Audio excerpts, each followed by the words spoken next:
Olá, muito bom dia a todos. Nós aguardámos 10 minutos para todos poderem entrar. Penso que já podemos ir dar início a este webinar. Desde já agradecer a presença a todos que estão aqui presentes neste webinar, tendo como base as tendências, olhar um bocadinho para as tendências do setor da mobilidade. Em nome da Mobinov, agradecer desde já ao Fernando Cunha e ao Tiago Sousa por estarem aqui, por terem realizado todo este webinar. Respectivamente são também dizer da Fibronamics e da Pixart Idea. Permitiram então a realização deste evento com a Mobinov. E então, sem mais a acrescentar, iremos passar primeiramente para uma apresentação da Mobinov com um vídeo. De seguida, só para dar aqui o início, de seguida irei então fazer uma apresentação muito breve de um projeto europeu que a Mobinov que a Mobinov participa, e de seguida passo então a palavra aos meus colegas, o Fernando Cunha, para dar então continuidade a este webinar.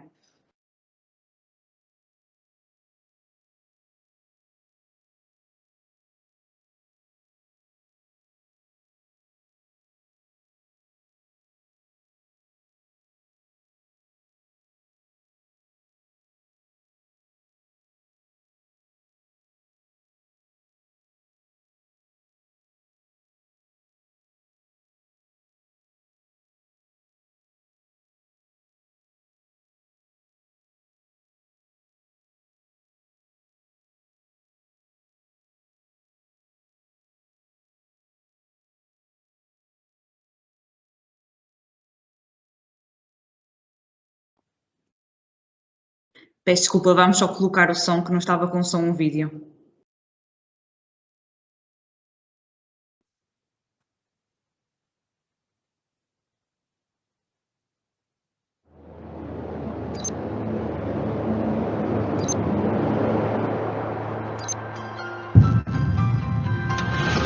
Mobinov represents the cluster of competence and knowledge of the automotive industry in Portugal. It aims to ensure cooperation and coordination between companies, associations and public administration, being internationally recognized for the creation of value and competitive advantages for the sector.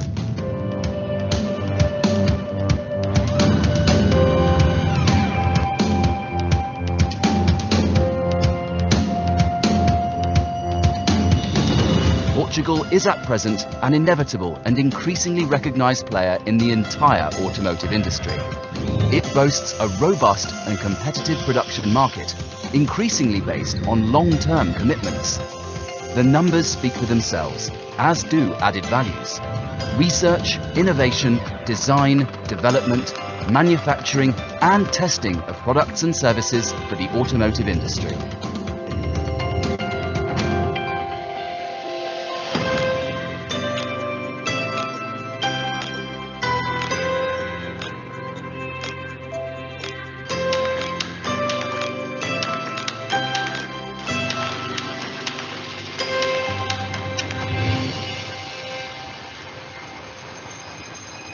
The impact on the economy shows the strength that characterizes the entire sector.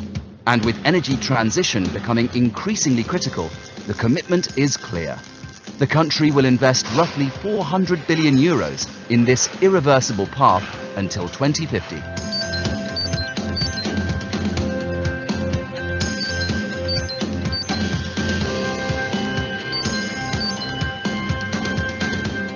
But the endeavour is more widespread and also includes continued investment in development involving the digital transition of the business structure, with the aim of continued human resources training and boosting innovation and knowledge sharing. Mobinov is in line with the sector, maintaining a present-day vision that consolidates the future. Mobinov, Portugal's automotive cluster.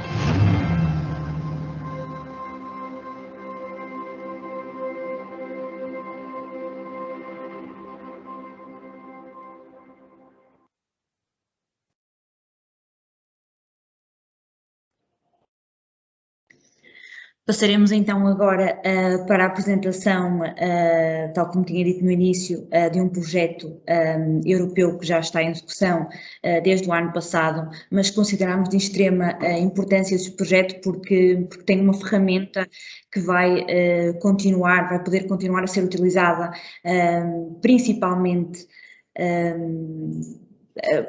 pela Europa, pelas PMEs, por várias organizações, e achamos que será de interesse dos membros da Mobinov ainda assim aproveitar esta oportunidade. Não perdendo muito tempo, então, a Mobinov tem estado com vários projetos a nível europeu e a nível nacional, e então este projeto aqui é um projeto europeu chamado Recipe for Mobility, em que a temática também encaixa neste webinar, a temática é a mobilidade. Este é um projeto financiado pelo programa COSME, com duração de 2 anos.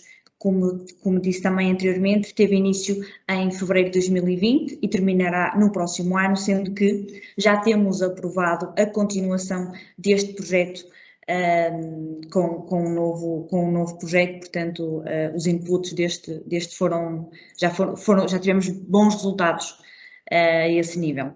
A nível de principais objetivos, um dos principais objetivos é reforçar a excelência da gestão dos clusters, de forma a acrescentar valor aos nossos membros.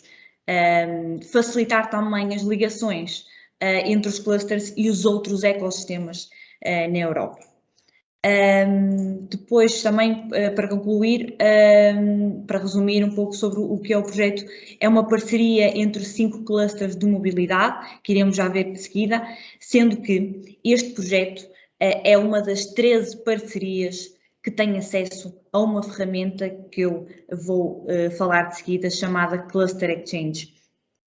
Essa é a ferramenta que iremos falar a seguir, que ainda que está disponível e vai estar disponível mesmo quando o projeto termine. Como disse então, o consórcio deste projeto é composto por 5 clusters europeus: Rei Automotive da Holanda, Nextmove da França, o Cluster Mobility and Logistics da Alemanha, Zone Cluster da Hungria e, claro, por último, a Mobinov de Portugal.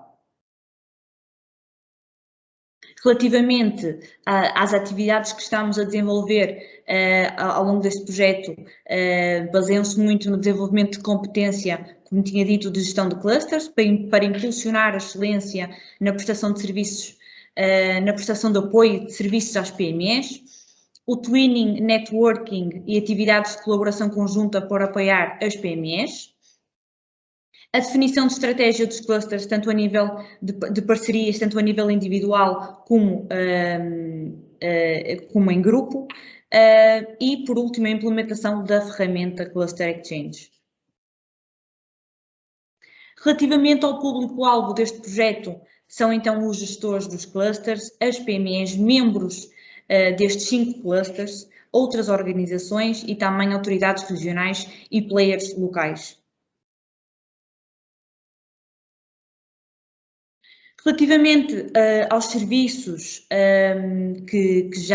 serviços e atividades que já desenvolvemos ao longo deste projeto, relativamente à primeira missões, ao longo do projeto menciono que já executámos, já realizámos 2 missões, uma na Holanda, mas infelizmente devido à situação pandémica tivemos que fazer a nível virtual. E em França, felizmente, já presencial em setembro, onde convidámos um membro da Mobinov a ir connosco. Neste caso, convidámos todos. A Ubiware foi a escolhida para ir e teve também, neste caso aqui, a oportunidade de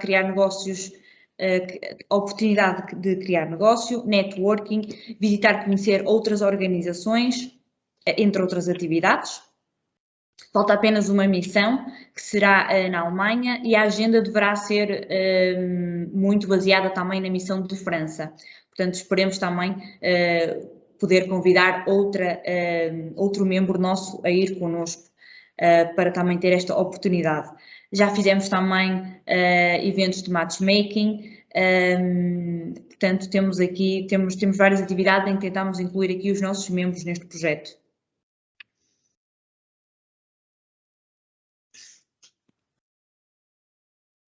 Depois aqui poderão verificar, aqui é só apenas mostrar que nós temos um site também do ReCIP com toda a informação. Depois, no final do evento, será enviada esta apresentação, porque consideramos também, depois se estiverem interessados na ferramenta Cluster Exchange, será importante ter estes dados. E pronto, então aqui, sem mais, irei então aqui apresentar a ferramenta Cluster Exchange.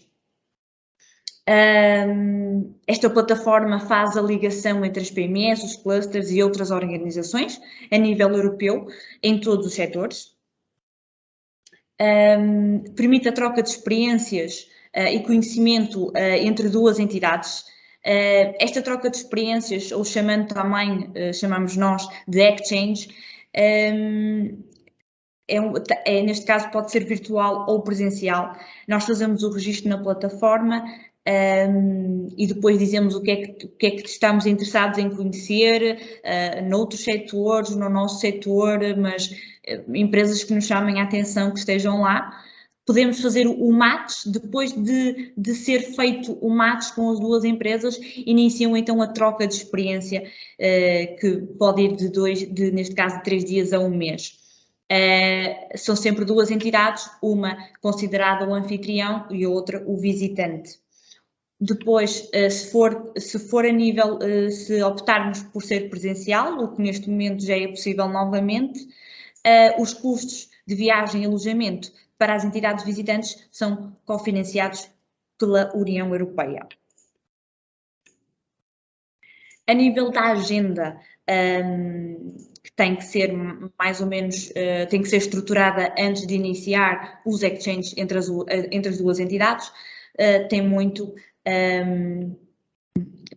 que a ver com estes pontos que aqui menciono, que devem ser discutidos, que são definidos pelas entidades quando acontece o match na plataforma e vai desde o desenvolvimento de novas oportunidades de negócio ou projetos de inovação, ID. De seguida, a inscrição na ferramenta. O registro na plataforma é muito simples e gratuito. Podemos aqui verificar alguns dos requisitos que são pedidos no registro. Aqui a azul, depois quando enviar, vão logo para o registro no portal que devem fazer. E pronto, são aqui algumas coisas que eles pedem logo no início. No final, pronto, então iremos enviar todo o material, os links necessários para conhecerem melhor tanto o projeto como a ferramenta. Alguma questão, não hesitem em contactar a Mobinov e esperemos que deem uma oportunidade a esta ferramenta, porque achamos que é de muito interesse para os nossos membros. E sem mais de momento, eu vou pedir então ao Bruno para terminar a apresentação. E vou passar então a palavra ao Fernando. Fernando, olá, muito bem, muito obrigado Isabel pela introdução. Eu vou partilhar aqui uns primeiros slides sobre aquilo que é Fiberdynamics, a nossa dinâmica e principalmente aquilo que é a nossa atividade hoje no mercado. Mas antes de o fazer, gostaria de cumprimentar a todos os presentes, agradecer o facto de estarem hoje connosco a partilhar mais este momento de interação e de networking connosco. Cumprimentar de forma especial o Mobinov e na pessoa da Isabel, o facto de ter aceito este desafio para dinamizarmos este webinar, portanto, dizer que é para nós com muito agrado que vemos este tipo de colaborações, porque é a partir destas redes de networking que fortalecemos e cada vez somos mais fortes. E tivemos o exemplo disso agora no PRR, não é? Portanto, em que tivemos também a oportunidade de colaborar de forma estreita na preparação desses projetos tão importantes que são para o setor esse que é representativo daquilo que é a economia portuguesa e tem um impacto muito grande, em particular naquilo que é o PIB produzido a nível nacional. Não podia deixar de cumprimentar de forma especial e parabenizar também o Tiago Sousa pela iniciativa e pela dinâmica que teve em estimular este webinar, portanto, também os meus cumprimentos. E hoje falaremos então da mobilidade e naquilo que são as tendências e as oportunidades. E logo percebemos a importância que tem em definirmos quais é que são as tendências para prepararmos de facto um futuro próximo e um futuro hoje muito mais promissor e muito mais bem preparado para competirmos no mercado internacional e mundial, que cada vez é muito mais competitivo.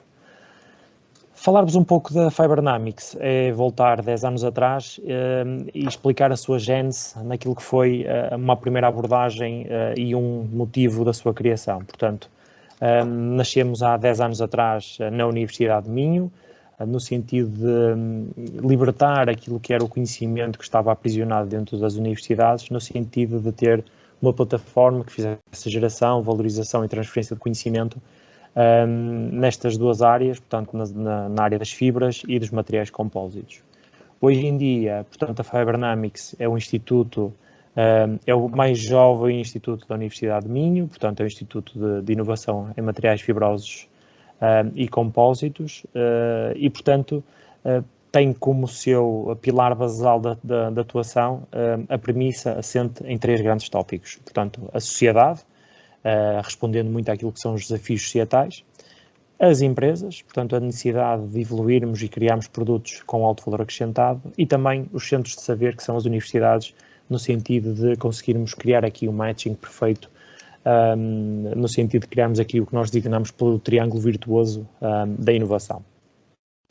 Ao longo destes últimos 10 anos, temos desenvolvido bastantes produtos inovadores, de uma forma muito transversal, na área dos materiais, não só aplicados à área do automóvel ou da mobilidade, mas sim também em outros projetos, em que eu vou depois ter a oportunidade, mais tarde na minha intervenção, de abordar alguns deles, que de alguma forma têm alguma ligação ou que podem ter alguma ligação com o setor da mobilidade. Temos cerca de 300 parceiros já agregados à nossa rede. Atualmente temos 25 projetos diretamente com as empresas em curso, 45 patentes, 700 publicações e, portanto, temos aqui uma comunidade também muito alargada, quer nacional, quer internacionalmente.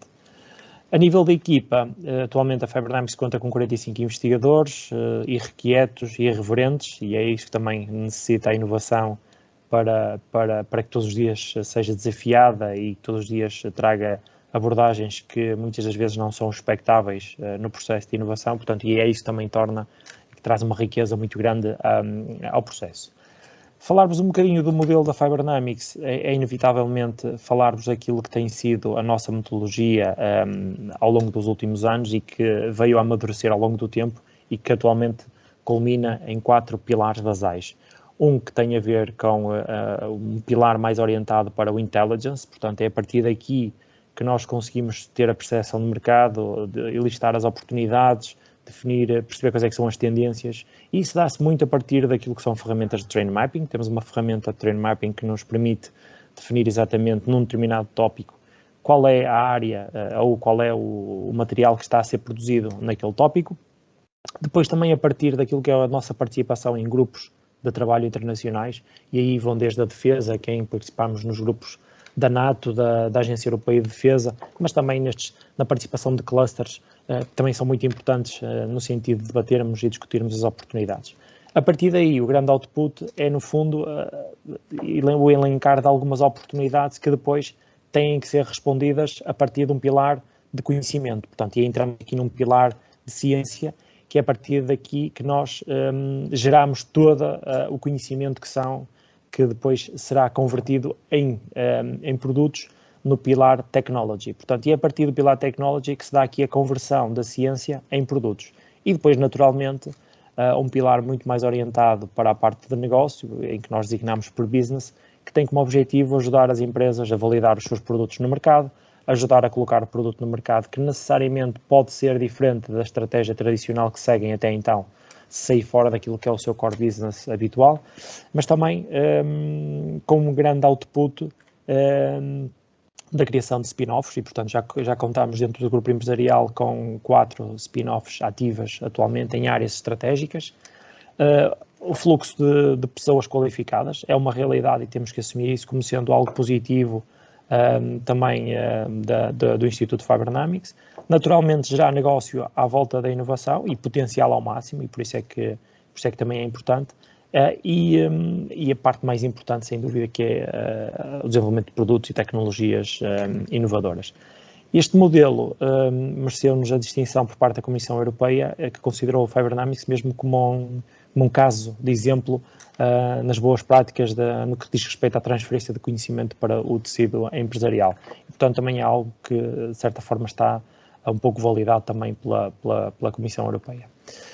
Do ponto de vista da Fibronomics, por agora é tudo. Depois vamos ter a oportunidade de falar um pouco mais do ponto de vista mais técnico dos materiais, do potencial e das mais-valias que estes materiais tão nobres, como são as fibras e os materiais compostos, podem trazer para responder a muitos desafios societais que atualmente vivemos. Mas por agora, se calhar, passava novamente a palavra à Isabel, penso que vai introduzir o Tiago pode-se introduzir já de seguida.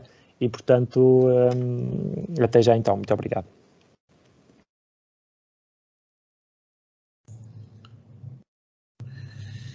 Obrigado, Fernando. Antes de mais, quero agradecer a participação e desejar os bons dias a todos os participantes. Agradecer também aqui à Mobinov por aceitarem este desafio, para dinamizar, no fundo, este webinar, que é um tema bastante interessante para ser debatido e ter também aqui associados e parceiros da Mobinov que possam também querer participar na discussão e também lançar temas de discussão futuros. Espero que esta dinamização vá também ao encontro das expectativas. Eu vou partilhar a apresentação. Vou começar por apresentar o que é PixArt Idea. A PixArt Idea é uma empresa especializada, sobretudo na parte do design industrial e de produto, sendo que também tem uma forte componente do design da comunicação.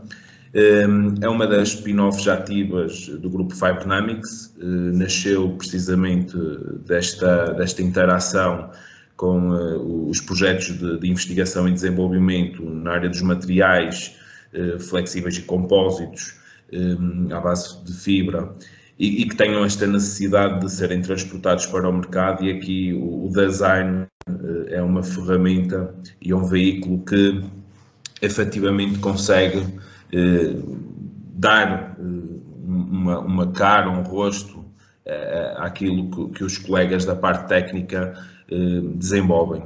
Nós temos uma abordagem que se foca na identificação de oportunidades e na implementação global de uma estratégia, sempre na ótica da experiência do utilizador, por assim dizer, ou seja, muito focado naquilo que é o mercado e o utilizador final.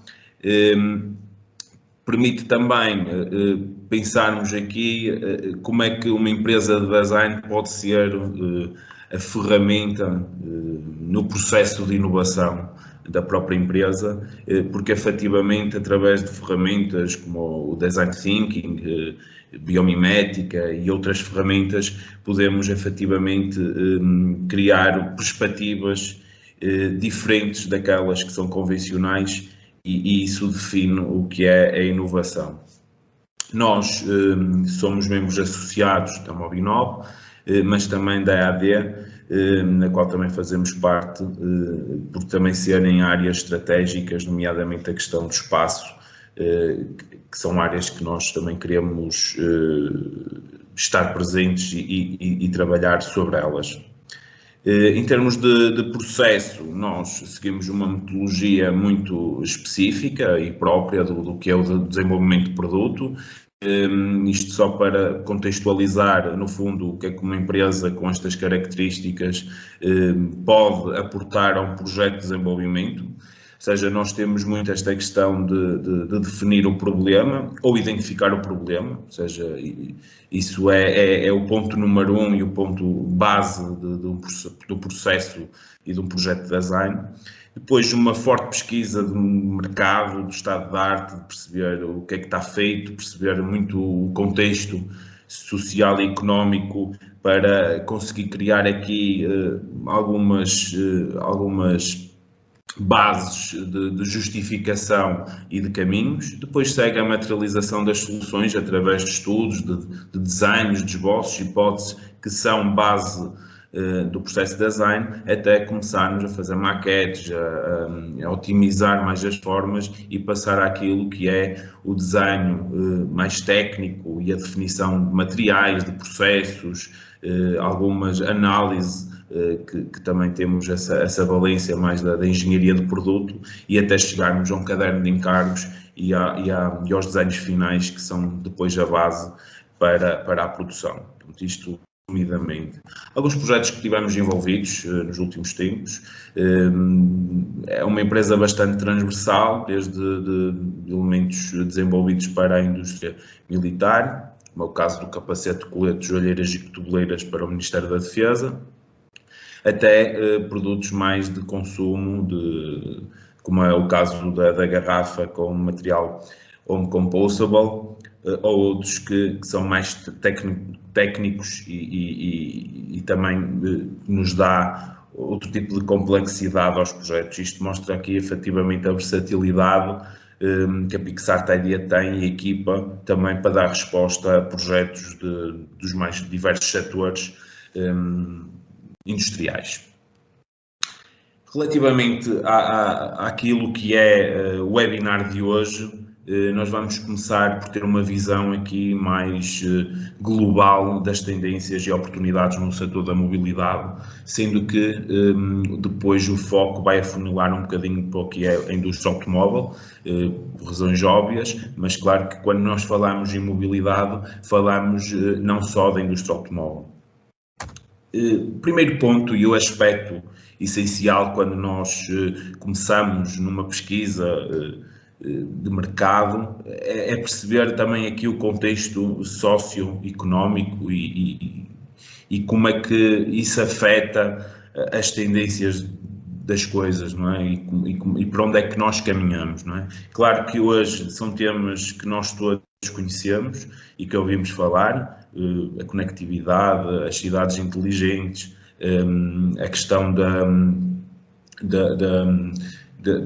utilização de energias renováveis e também ter atenção aos nossos recursos, como a água, por exemplo, que é um recurso que também tem sido bastante estudado e repensado a nível de processo. A questão dos polímeros e das ilhas de plástico, que mostram um chavão, mas mostra o impacto do nosso consumo, da nossa sociedade de consumo, e isso faz-nos repensar os modelos até tão implementados. As alterações climáticas, que sem dúvida para a próxima década é urgente alterar a legislação e normativas para conseguirmos minimizar esse impacto e também explorar aqui o que são meios de mobilidade diferenciadores e que vão ao encontro também e acompanhem estas tendências. Em termos globais daquilo que são as macro tendências da mobilidade, por assim dizer, nós temos aqui 4 grandes focos que têm a ver com a indústria automóvel, que sem dúvida tem ainda, em termos de quantidade e de impacto, um forte impacto a nível de implementação. Depois também falamos muito da aeroespacial, de soluções mais personalizadas, digamos assim, ou seja, como é o caso das trotinetes, das scooters, entre outros, e depois também de grande equipamento, como o caso dos drones e outro equipamento mais pesado, mas todos eles têm aqui pontos em comum que têm a ver com a redução de CO2, com a redução de material, a redução de custo, ou seja, utilizar materiais que pensem na sua reciclagem e na sua reintrodução no processo. Ou seja, começamos aqui a ter um plano geral daquilo que são as tendências e as macro tendências dentro desta temática que é a mobilidade. Focando naquilo que é a indústria automóvel, porque vai focando muito naquela que são as tendências que depois são levadas para os outros setores da mobilidade. Nós podemos ver, como por exemplo o grupo Stellantis define, mas todas as marcas bebem muito destes tópicos, que tem a ver com as variações do mercado, ou seja, cada vez mais há segmentos do mercado que é preciso chegar, cada vez mais os consumidores têm subgrupos de consumo e necessidades que são cada vez mais exigentes e as marcas não podem ter já um produto muito global, ou seja, tem que ser um produto que vai adaptando. A questão da digitalização, a experiência e o comportamento do consumidor, as questões ambientais e de energia e de impacto que isso causam está na ordem do dia, a conectividade, a partilha e a questão de ser autónomo. Ou seja, estas são as macro tendências da mobilidade no setor automóvel, mas podemos olhar para os setores de forma transversal e ver que estes pontos são bastante equiparados. Em termos de micro tendências, aqui um bocadinho desfragmentar as macro e começar a perceber realmente o que é que pode interessar quando se fala em tendências e quando se fala nesta questão da mobilidade, qual é o comportamento do utilizador sobre ela. A questão da conectividade, a questão de ser autónomo, a partilha e o elétrico. Isto leva-nos para as novas tecnologias, como os 5G, Big Data, e foca aqui essencialmente em dois grandes tópicos que têm a ver com a interação consumidor-produto e também a experiência que o utilizador vai ter nesse produto. Ou seja, temos aqui dois conceitos e duas tendências distintas, que por um lado têm a ver com a questão da interação homem-máquina e como é que o interface me pode facilitar determinadas ações e, por outro lado, temos a experiência que isso me vai transmitir, que tem a ver muito com as sensações, com o aspecto, com o toque, entre outros.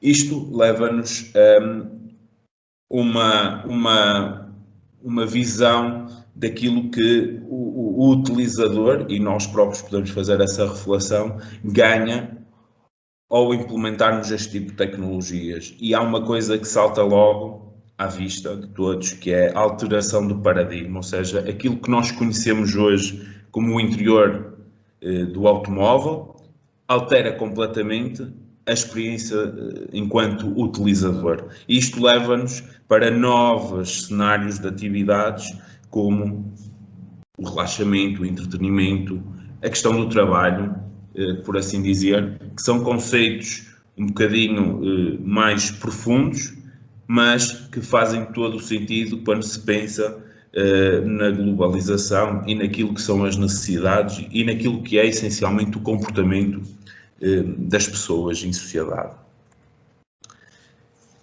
Isto também afeta a forma como nós conduzimos e a forma como nós começamos a pensar como é que será a condução do futuro, por assim dizer.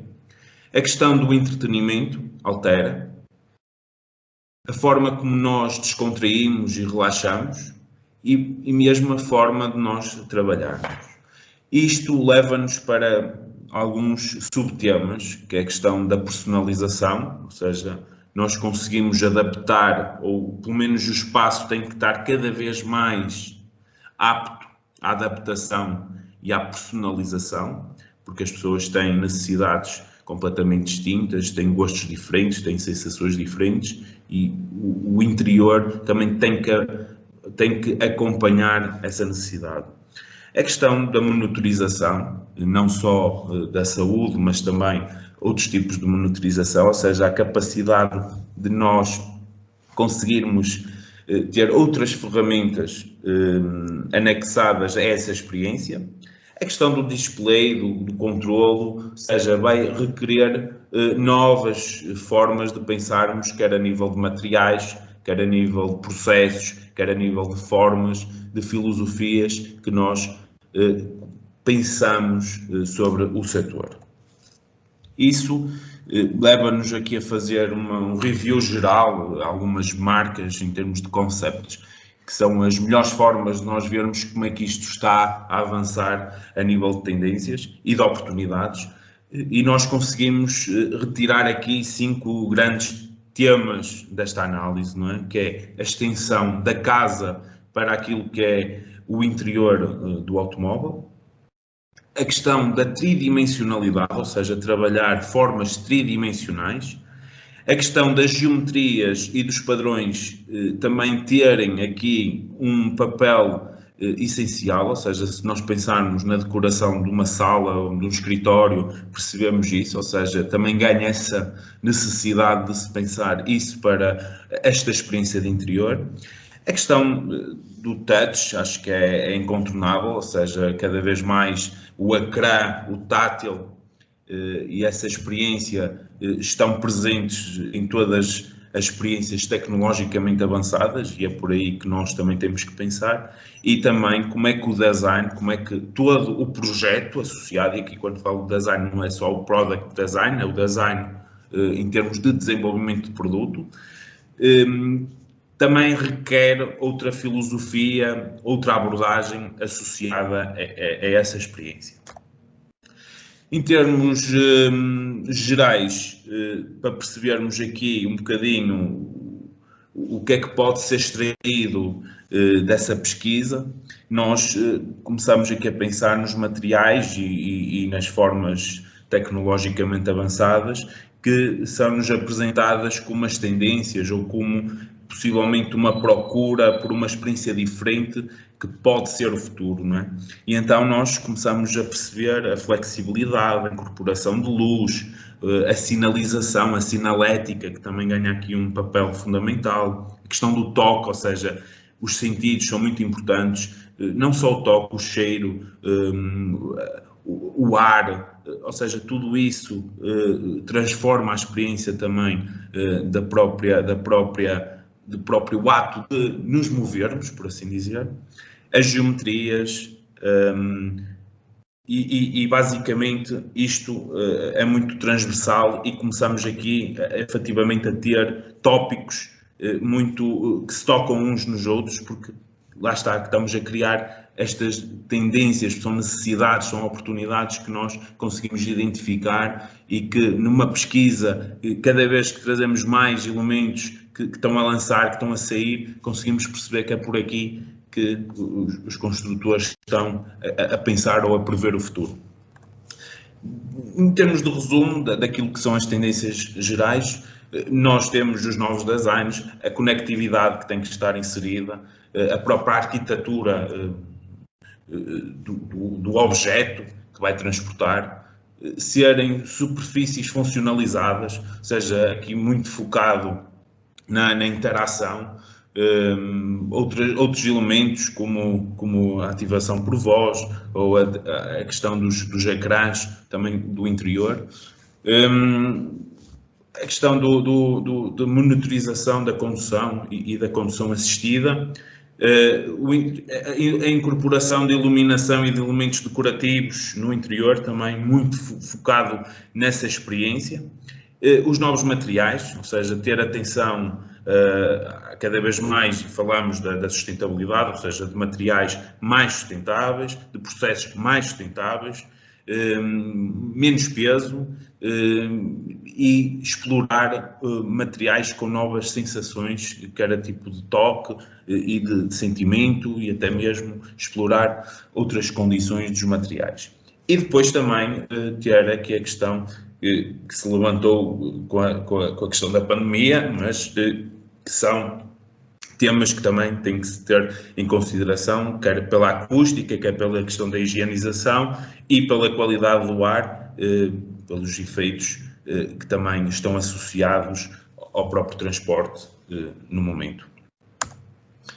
Em termos de novos conceitos de desenvolvimento, eu trago hoje uma temática que me parece interessante para explorarmos estes desafios e estas tendências que foram abordadas anteriormente. Nós temos a questão da biomimética. A biomimética é, no fundo, uma ferramenta ou uma metodologia que pode ser utilizada para se explorar novos processos de inovação. A biomimética tem sido explorada nos últimos anos em projetos pontuais, já com provas dadas, que é o caso do bombardeiro americano ou o mais conhecido, este comboio de alta velocidade no Japão, mas outros projetos que nos rodeiam que têm por base este conhecimento a nível daquilo que é a biomimética. A biomimética, no fundo, é parte do bios, da vida, e da mimesis, que é mimetizar funções, por assim dizer, que estão presentes na natureza. Isto, há ferramentas que podem ser utilizadas em projeto, como é o caso do biothinking, em que nós, através de um processo de exploração da natureza, conseguimos criar funções para aquilo que nós queremos transportar para o projeto. Claro que na natureza, muitas das vezes, se eu pensar, por exemplo, eu quero aquecer este material, a natureza não me diz como aquecer este material, mas eu posso fazer uma pergunta que é: que elementos da natureza produzem calor? Ou que elementos da natureza conservam o calor? E fazer essa observação, esse estudo, e transporta isto para o multidisciplinar, não é? Ou seja, não é só a área da engenharia, do design, mas também juntar e trazer para o projeto biólogos e outros profissionais que tenham estes conhecimentos das ciências da vida e que podem fazer todo o sentido para procurarmos soluções tecnologicamente avançadas e, por outro lado, totalmente inovadoras. Há quem diga, quando se procura por estas temáticas e quem tem interesse em procurar esta temática da biomimética, são 3,8 bilhões de anos de inovação, não é? Porque a natureza vai se adaptando e vai criando o seu ciclo de sustentabilidade própria. Na indústria automóvel, este é um dos casos, se calhar, mais badalado e mais entusiasmante, no sentido que é um produto que parte mesmo dos conceitos da biomimética, em que exploraram aqui esta espécie de peixe e criaram um produto que bebe das suas linhas, a questão da aerodinâmica e a questão de ser fluida a própria linha, e então criaram este conceito de projeto e de carro com base nesses princípios. A questão de nós também, com base neste conhecimento e nestes princípios, pensarmos como é que os materiais podem ser eles também funcionais para aplicar nestes conceitos, nestes novos desenvolvimentos e partindo também destes princípios da biomimética. Ou seja, a biomimética não nos dá só mecanismos, não nos dá só inspiração para formas, mas também nos dá pistas para como é que os materiais podem ser mais funcionais, como é que se pode funcionalizar materiais. Temos tendências que, de certa forma, mais à frente o Fernando poderá dar mais uma perspectiva aprofundada sobre isso, mas que bebem destes princípios da natureza. E esta questão da economia circular, de nós termos os princípios à volta da economia circular, como o cradle to cradle, a economia azul, vão tocar sempre na inspiração da natureza, não é? E a biomimética está lá, não é? Como uma ferramenta que pode ser explorada, utilizada e aplicada em novos conceitos, em novos produtos, desde a sua forma, desde o seu processo e até mesmo dos novos materiais. E isso é que acho que trazia para reflexão, com base naquilo que é as tendências, para onde é que pode caminhar a própria indústria, o próprio setor da mobilidade, pensar como é que nós podemos perspectivar o futuro da mobilidade e aplicar estes conceitos de biomimética e de sustentabilidade que estão inerentes a ela, porque olhar para a natureza é olhar de forma sustentável, e como é que nós conseguimos traduzir isso, esse código natural, digamos assim, para aquilo que é a inovação. Só alguns dados curiosos, que a expectativa é que o mercado dos materiais com base na biomimética tenha um crescimento bastante acentuado e representativo a nível monetário. Pronto, isto comprova que o conceito e a abordagem à biomimética é efetivamente fundamental para o processo de inovação. Muito obrigado.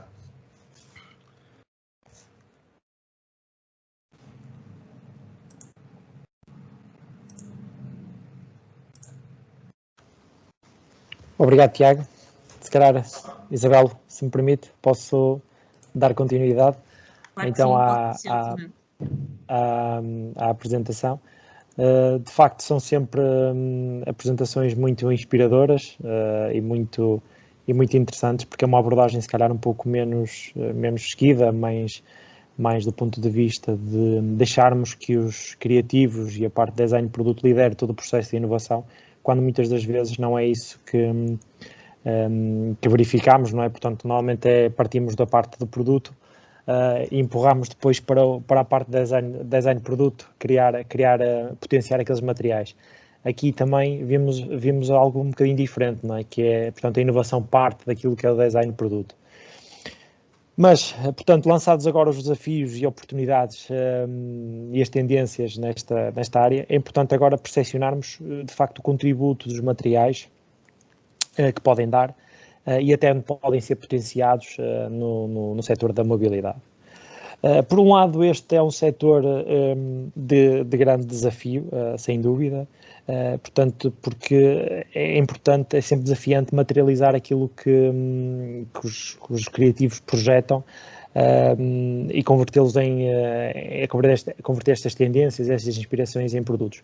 Mas, por outro lado, também é aquilo que é o nosso estímulo para todos os dias criarmos inovação no nosso setor. E, portanto, agora cabe-me a mim trazer um pouco daquilo que são os novos conceitos de desenvolvimento que permitem responder, em certa parte, a algumas das questões lançadas pelo Tiago. Muito bem, para percebermos como é que parte da inovação nasce, é importante percebermos qual é atualmente o nosso modelo de inovação, o nosso modelo de criação de valor. E, portanto, nós partimos de três grandes questões, portanto, e a três grandes escalas, portanto, a escala potenciar o smart, os materiais com inteligência, os materiais mais ecológicos e depois uma nanoscala, os nanomateriais. Sempre na base das estruturas fibrosas e dos materiais compósitos, respondendo a dois grandes desafios que são a sustentabilidade e a digitalização, sem dúvida. E, portanto, atingindo aquilo que é o bem-estar, o well-being, a segurança, os recursos, seja a energia, seja os biorecursos, no caso da segurança pessoal, mobilidade, infraestruturas, e no caso do bem-estar, portanto, a saúde propriamente dita, o desporto e o envelhecimento ativo, que é também um dos tópicos atuais. Para isso, sem dúvida, utilizamos os conceitos do ECO muito para responder àquilo que é a sustentabilidade, e o Tiago falou de algumas das abordagens que são seguidas do ponto de vista de design de produto, também para garantirmos a inspiração que vem da natureza e, portanto, garantirmos alguma sustentabilidade da parte de design, mas depois também é preciso que os materiais consigam responder a isso, e daí eu também vou dedicar uma parte importante da apresentação aos biomateriais e materiais biodegradáveis, para também percebermos a importância que eles terão que ter no futuro.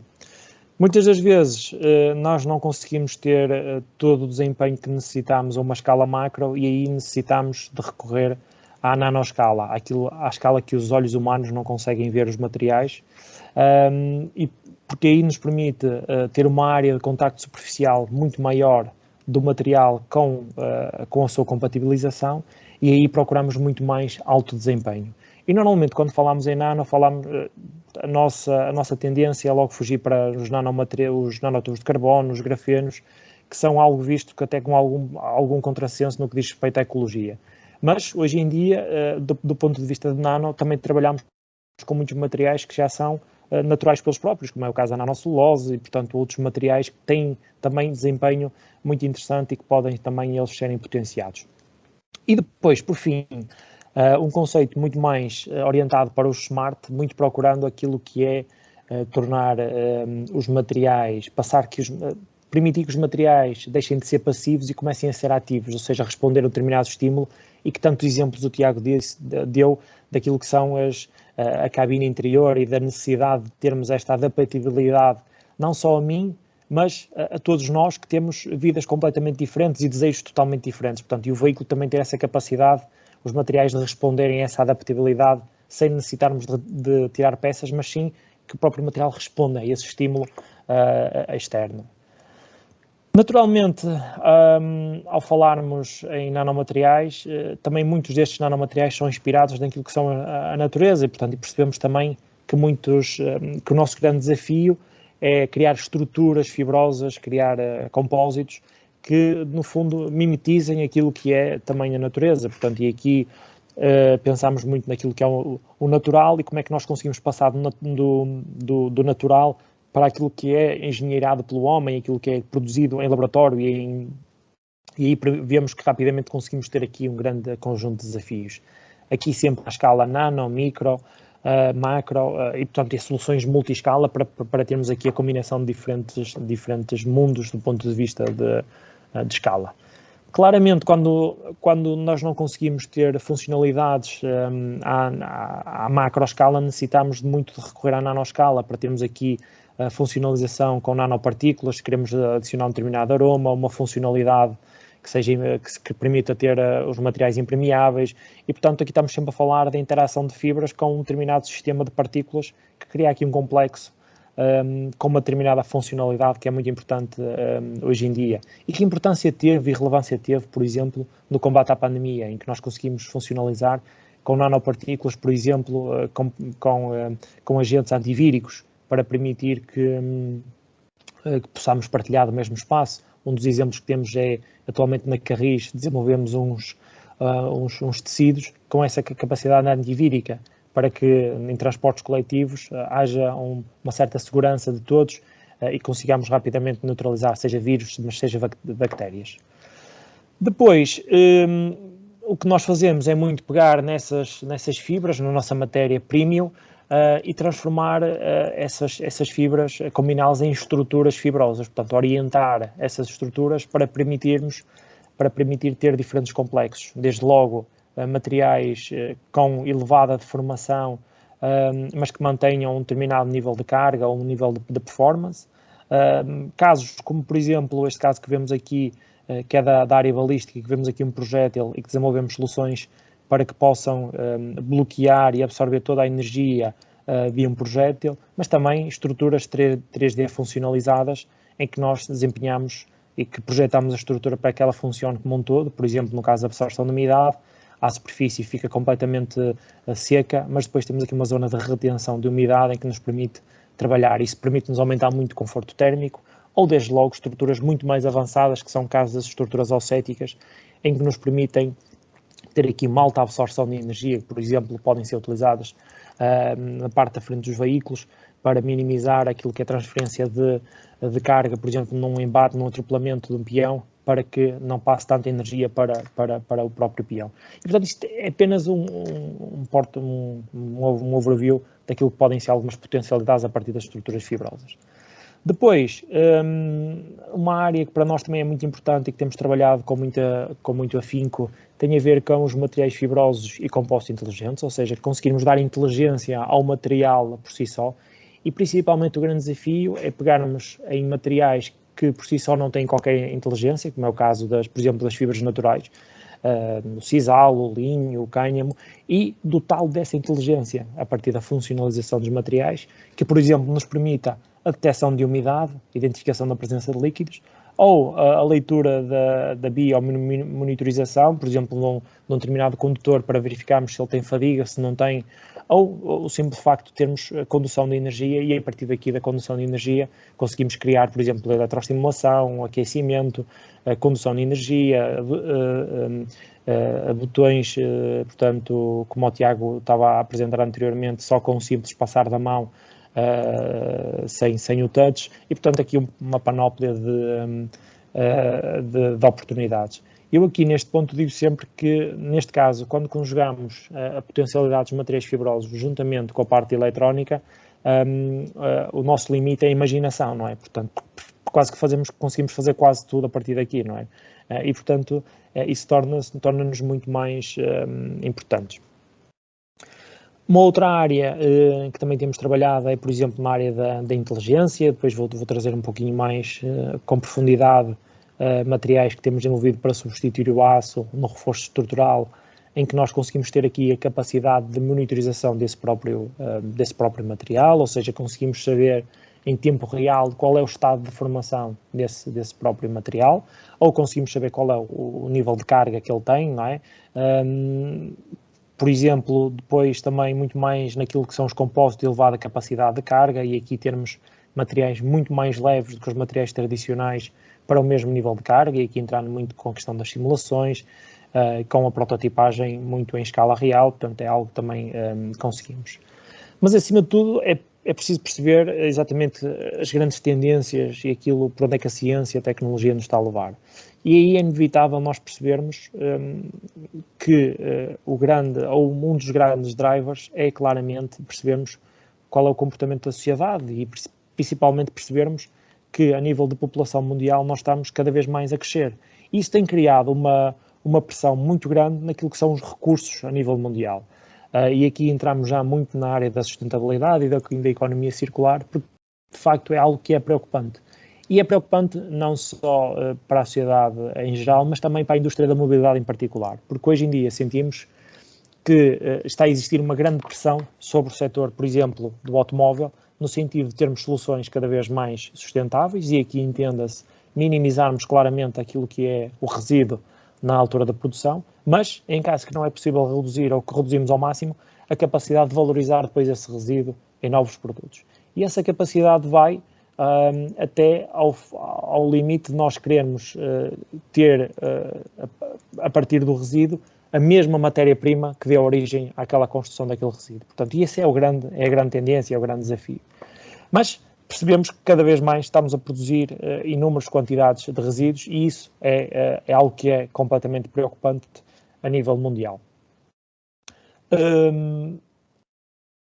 Claramente percebemos que estamos a subexplorar aquilo que é os recursos que a Terra nos dá, e se pensarmos que hoje em dia nós consumimos os recursos que a natureza nos fornece muito mais cedo do que o próprio ano civil acaba, não é? E aí temos uma medida que é o Overshooting Day, que nos permite calcular qual é em cada zona geográfica, qual é o momento em que passamos a consumir a crédito, ou seja, que consumimos tudo aquilo que a natureza nos dá. E só a título de exemplo, percebemos que, por exemplo, em Portugal, no dia 13 de maio, não é nenhuma coincidência religiosa, mas, portanto, no dia 13 de maio, nós temos aqui Portugal a consumir todos os recursos naturais que eram disponíveis para o nosso território, e percebemos que rapidamente temos que inverter esta tendência.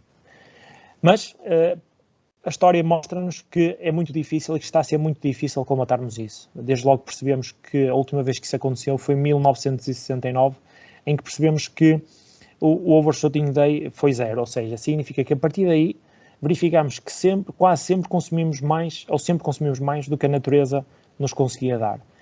Mas mais interessante é percebermos que isto está diretamente relacionado com a população e o crescimento populacional. Ora, se o crescimento populacional cada vez vai ser, não diria que o crescimento pode não ser maior, mas cada vez o número de habitantes vai ser maior. E, portanto, percebemos que ou tomamos aqui medidas drásticas para inverter este ponto, ou então estamos a condenar aquilo que é o futuro das novas gerações. Muitas tendências têm sido seguidas no sentido de de tentarmos contrariar tudo isto, desde logo ter processos muito mais eficientes, termos tecnologias muito mais verdes, recorremos à nanotecnologia no sentido de que conseguimos gastar menos material para o mesmo produto. Temos aqui os materiais ecológicos e os materiais biodegradáveis. Vamos falar um pouco sobre eles e a importância que têm na economia circular. A Fundação Ellen MacArthur, se calhar, é aquela que tem trazido maior estímulo e maior liderança em questões ligadas à economia circular, e eles, há uns tempos atrás, lançaram um esquema que é muito interessante de percebermos, que dividem isto em dois ciclos, um ciclo material e um ciclo biológico, e em que nós percebemos que aqui, rapidamente, que a parte biológica pode nos dar um contributo muito grande naquilo que é a nossa reciclagem dos materiais, desde logo a partir de ciclos que são biológicos, em que utilizamos bactérias e enzimas para nos auxiliar no processo de reciclagem quando não é uma reciclagem direta, e, por exemplo, de um caso muito concreto, estamos a falar, por exemplo, em tecidos que são utilizados, por exemplo, nos estofos dos automóveis, em que temos poliéster, por exemplo, e um algodão, nós não conseguimos separar depois essas misturas, e então temos que ter, por exemplo, bactérias que conseguem degradar a parte celulósica e fica só a parte sintética, e outros exemplos assim conseguimos ver. Para a bioeconomia estão traçados alguns dos pilares que são importantes de analisar. Por um lado, fortalecer e aumentar o setor do biobased, e aqui a implementação de soluções inovadoras de base biológica e desenvolver substitutos para plásticos que são base biológica, reciclável e biodegradável. Mas também, desde logo, implementar rapidamente bioeconomias locais em toda a Europa. E isso é um bocadinho aquilo feito há 40, 50 anos atrás, nas aldeias, que elas tinham próprios sistemas de economia circular e que se equilibravam por elas próprias. E que não fazia sentido nós pegarmos agora no nosso resíduo e agora enviarmos para a China ou para o Paquistão para ser valorizado. Não? Portanto, criar ecossistemas que permitem a sua valorização in loco e de uma forma centralizada. Mas também perceber e entender os limites ecológicos da economia. Não podemos todos mover-nos agora para um determinado setor porque o planeta não está preparado e não está preparado para responder dessa forma. Portanto, tem que haver também aqui um limite e garantir que existe isso.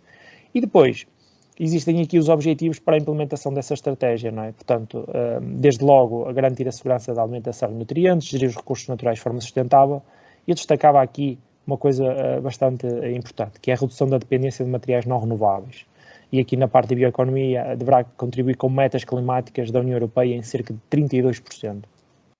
E depois, sem nunca descurar a parte económica, porque ela nunca pode ser descurada daquilo que são os novos processos. Os processos não podem ser muito mais dispendiosos daquilo que são, porque depois a sociedade não está preparada para os pagar e, portanto, têm que ser economicamente viáveis. E é isso também que quando se fala de fortalecimento da competitividade da União Europeia e a criação de postos de trabalho de uma forma sustentável. E aqui percebemos que algumas tendências estão a ser trazidas para cima da mesa, desde logo a partir do amido, das algas, da celulose, muito no sentido de corresponder a áreas tão importantes e tão marcantes do ponto de vista da sustentabilidade, como é a parte dos cosméticos, a área do têxtil e, claramente, os componentes para a indústria da mobilidade, aqui, sem dúvida alguma.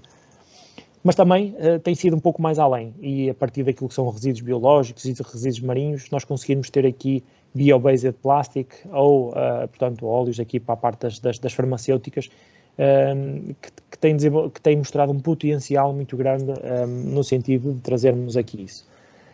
Chegados a este ponto, é importante percebermos, quando falarmos destes recursos naturais, o que é que isso implica e o que é que está por trás de tudo isso. Não é? E é inevitável falarmos daquilo que são as rotas do processo, que no fundo descrevem aqui as etapas de produção, desde a matéria-prima até ao polímero final, especificando exatamente as etapas individuais do processo e os fluxos de entrada e de saída. E aqui, só a título de exemplo, vamos pegar em daqueles que são três polímeros bastante conhecidos, da parte dos biodegradáveis o PLA, de partes sintéticos os PET e depois do PBS. A nível portanto, só para termos uma noção, para nós produzirmos, por exemplo, um PLA, nós temos duas grandes etapas, dois grandes veículos ou duas grandes possibilidades.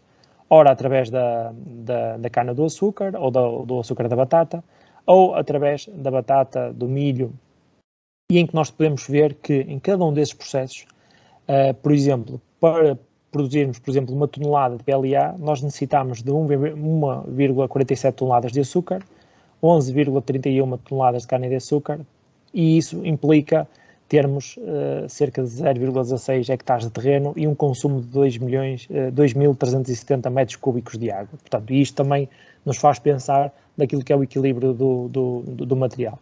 Mas aqui, se formos pensar um pouco noutros polímeros, não é? Percebemos aqui rapidamente que há outras soluções. Por exemplo, no caso do PBS, percebemos que necessitamos aqui para a cana-de-açúcar 0,09 hectares e 1.385 metros cúbicos de água para produzir 6,61 toneladas. Destas 6,61 toneladas, apenas conseguimos produzir 1 tonelada de PBS. Naturalmente que temos aqui uma série de resíduos, alguns mais ecológicos, outros menos ecológicos, daí também haverem várias rotas para o mesmo processo. E depois também aquilo que se fala muito do biopet e, portanto, aquilo que são todos estes processos mais complexos, não considerando aqui a energia gasta em cada um destes processos.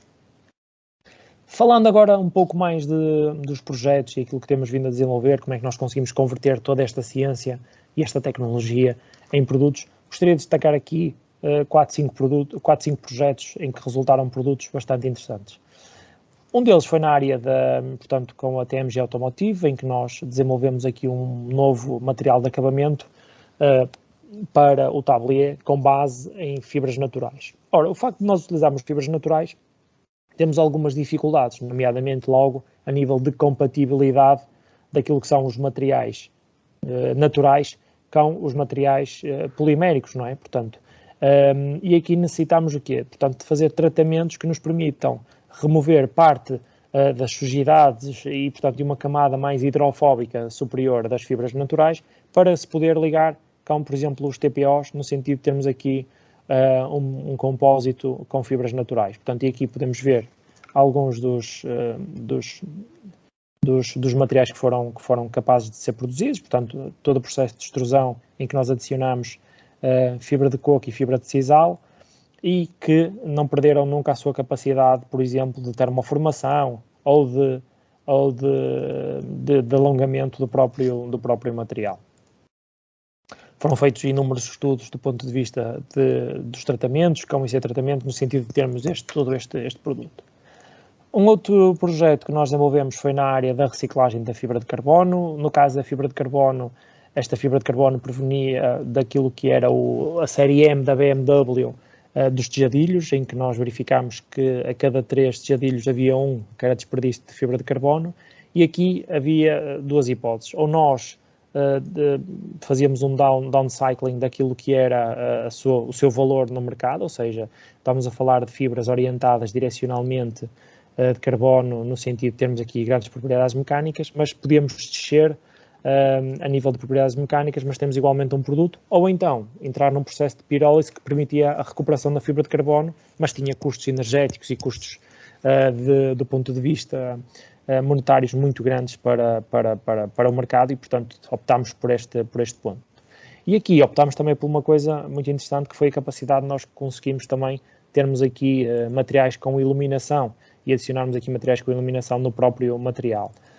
O que de facto foi interessante. Portanto, desenvolvemos toda a estrutura fibrosa em fibra de carbono, juntamente com uma matriz termoplástica, que permite também a sua reciclabilidade no final do ciclo de vida, e portanto conseguimos desenvolver aqui todo o produto.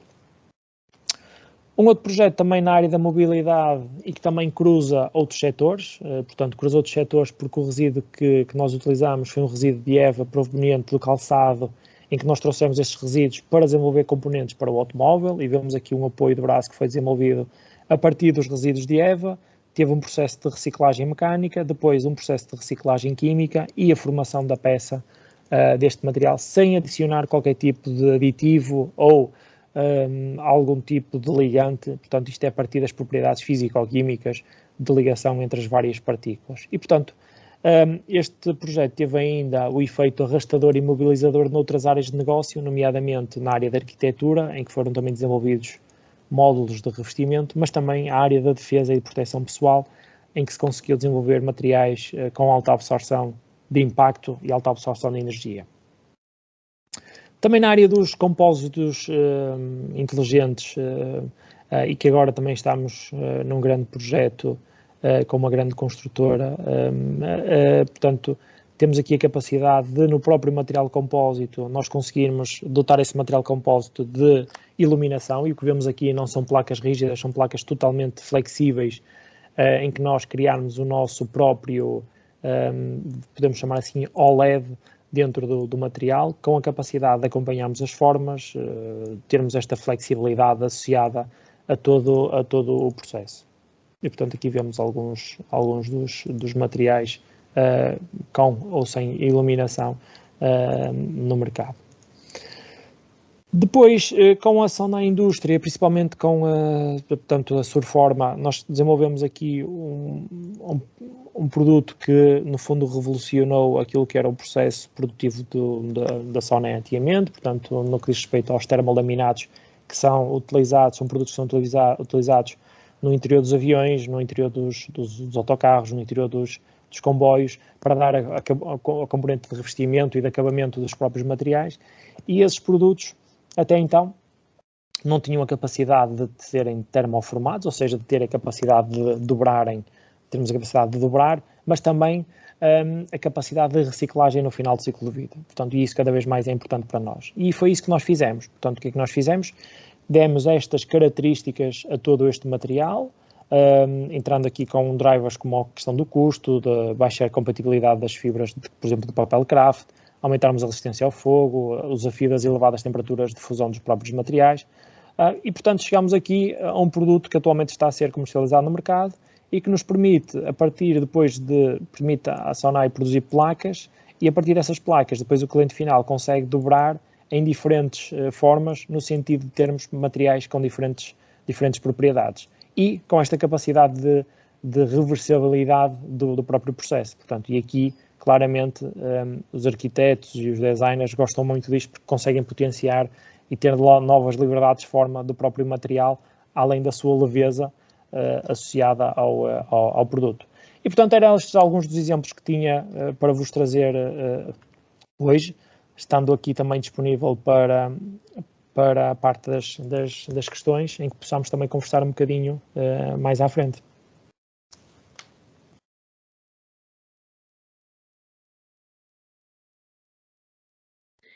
Sim, se calhar agora então dávamos a liberdade aos nossos participantes. Quem quiser fazer alguma questão, tanto ao Tiago como ao Fernando, poderão colocá-la, tanto no chat ou levantar a mão. Vamos aguardar a ver se surge alguma questão, alguma dúvida.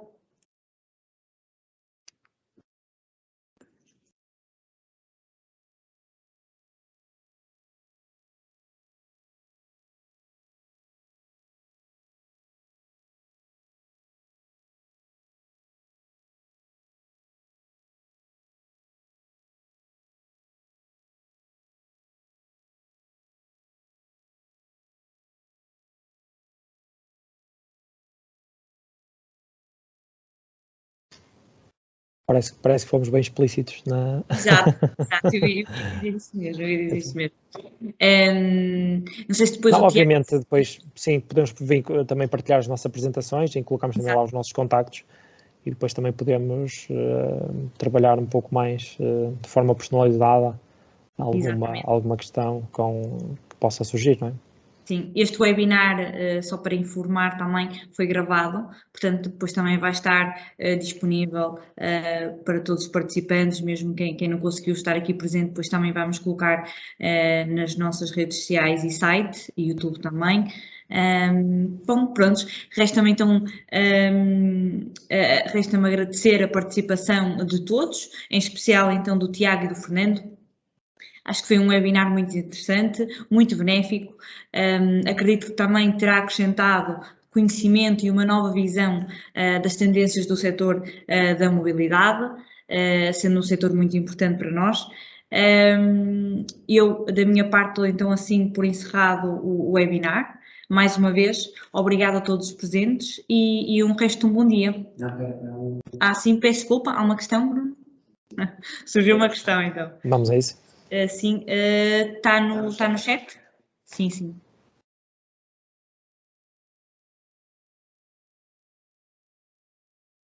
Conseguem ver a questão ou querem que não? É melhor, Okay. não consigo ver. A questão é do Paulo Fernandes. Ele pergunta se existem algum desenvolvimento a nível de materiais, a nível de modos suaves. De modos suaves. Modos suaves. Não estou a ver se é algo muito específico. Se o Paulo quiser, pode... Sim, se calhar, Paulo, mais fácil. Podemos tirar o mute. Bicicletas, diz ele. Sim.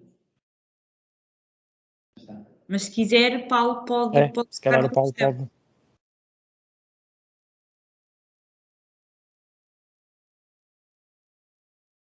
Estamos a dar aqui permissão para ele. Ok, agora sim. Bom dia. Bom dia, Paulo. Tudo bem? Pronto, o meu nome é Paulo Fernandes, eu sou investigador da Universidade de Aveiro, trabalho muito na parte da mobilidade, mais a nível dos impactos, pronto. E como tem havido tanto o Fernando e o Tiago, desde já agradeço a excelente apresentação, falaram da parte ambiental, do qual tenho tido esse foco a nível de investigação, no grupo de investigação. Gostava só de perceber uma coisa muito rápida, porque vocês falaram a nível dos materiais, tentado a desenvolver para a parte automóvel, pronto, que ainda cobre grande parte desta fatia que é a mobilidade, mas ao nível destes modos, destes novos, eu falei de modos suaves, mas mesmo de bicicletas, scooters e de, por exemplo, bikes, pronto, estão a eclodir agora também, mesmo a nível, e Portugal também exime nessa produção, se tem havido ou se tem feito algum desenvolvimento a esse nível, pronto, é uma questão simples. Sim, obrigado, agora sim percebi a questão, obrigado, Paulo. Sim, de facto, esta área das duas rodas, se assim podemos chamar, tem tido agora uma expressão muito grande no mercado, seja a nível das bicicletas ou até as mais com motores associados. E aqui, sem dúvida, estamos a falar de mobilidade elétrica, claramente, e o que se procura na mobilidade elétrica, aquilo que nós temos desenvolvido, são materiais cada vez muito mais leves. E o facto de ser mais leves, temos que inevitavelmente deixar de parte aquilo que são os materiais metálicos, em que tem uma densidade de cerca de 7, 8, e irmos para aquilo que são os materiais compósitos, em que temos a densidade de cerca de 2, 2.2. Ou seja, percebemos aqui que há logo um ganho de 4 vezes, quase, a nível de peso. E dentro destes materiais compósitos, aquilo que nós estamos a desenvolver são soluções com fibra de carbono, e fibra de carbono muitas das vezes dela reciclada. Em alguns componentes não pode ser reciclada porque necessitamos de algumas propriedades mecânicas, mas também está a haver uma grande tendência naquilo que são com fibras naturais, muito potenciando o linho e o cânhamo, porque o cânhamo tem tido agora uma grande expressão no mercado e existem aqui várias movimentações, não só ali em Leiria, que já está muito concentrado na produção de cânhamo para a construção civil, mas também agora em Viseu está a nascer uma nova iniciativa também nesta área do cânhamo, em que vão ser também potenciados e que estão a ser potenciados esses materiais para garantirmos, por um lado, materiais mais ecológicos, mas também muito mais leves, que permitem aumentar a mobilidade destes veículos, não é? Obrigado pelo esclarecimento. Obrigado, Paulo, pela participação. Pronto, se houver mais alguma questão, vou só verificar no chat novamente. Não temos mais nada. Pronto, dou então assim o webinar por concluído, por terminado. Agradecer então a todos os presentes e o resto de um bom dia. Muito obrigado, bom dia. Obrigado a todos, continuação de bom trabalho.